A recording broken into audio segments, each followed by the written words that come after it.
Taarifa zinaonyesha kwamba Hilda Newton yuko kituo cha polisi Central, pamoja na polisi kukanusha kwamba hayupo kituo cha polisi Central, kwa sababu kuna vyanzo viwili vya karibu vya taarifa vya moja kwa moja. Moja, Hilda mwenyewe alizungumza na mmoja wa viongozi wetu akiwa kituo cha polisi Central. Wakati huo walikuwa wanataka kumpa taratibu za dhamana. Kwa hiyo inathibitisha kwa kauli yake kwamba yuko kituo cha polisi Central. Pili, yuko mahabusu ambaye alikaa kituo cha polisi Central, ametoka kutokana na matukio ya jana.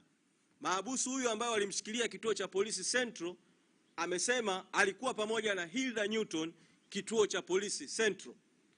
Kwa hiyo katika hali hiyo, kanusho la polisi kwamba hayuko kituo cha polisi Central itakuwa ni kanusho la uongo.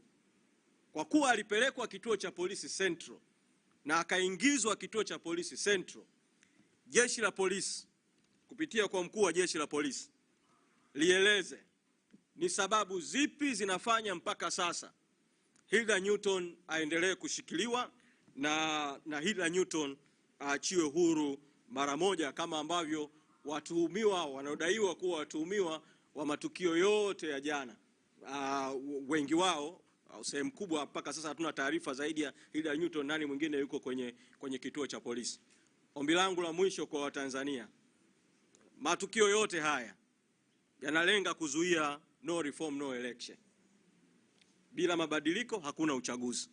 Matukio ya kukamatwa kwa Lissu, matukio ya Chadema kumwabikiziwa kesi mahakamani, matukio ya viongozi kupigwa, matukio ya chama kushambuliwa kushoto na kulia kwa njia mbalimbali, ni mpango wa dola kudhibiti no reform no election. Bila mabadiliko hakuna uchaguzi. Katika hali hiyo, tutakuwa tumeingia kwenye kufanikisha mpango wao kama tukirudi nyuma kwenye no reform no election, na kama tukipata hofu kwa sababu wenzetu wameumizwa. Matukio haya yaendelee kutupa sababu zaidi, kila kesi ya Lissu ikitajwa mahakamani, kwenda mahakamani kwa wingi zaidi, lakini wakati huo tukiendelea na mapambano ya no reform no election. Asanteni sana.